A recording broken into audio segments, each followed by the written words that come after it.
We have this large corner window, and my wife asked me to create a window dressing for it, which turned out to be a lot more complicated than I had first imagined, mostly because it's a large corner window, but also partly because it's an old house and nothing is quite straight or true, even though it appears to be to the naked eye.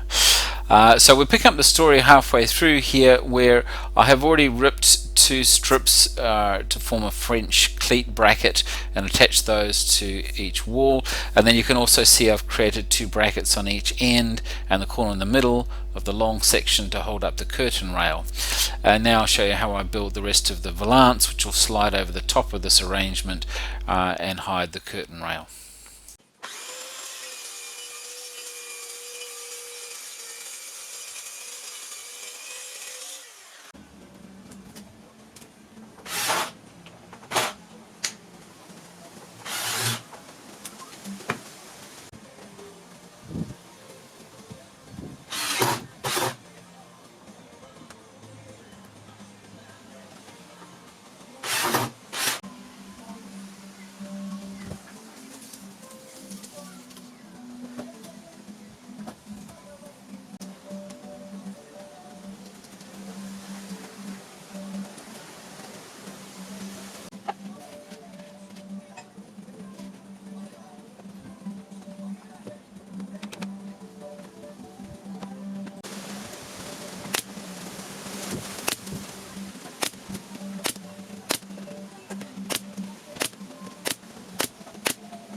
So here it is fully assembled.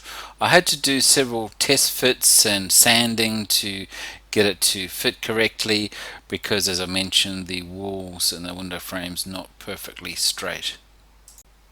So then I glued this foam to it with contact adhesive, and I stapled the fabric around with a pneumatic stapler and a little bit of help with my wife to make sure everything was nice and smooth. It took three of us to lift it on to the brackets, but it's fit very snugly and it looks nice. So thanks for watching, and I'll see you in the next video.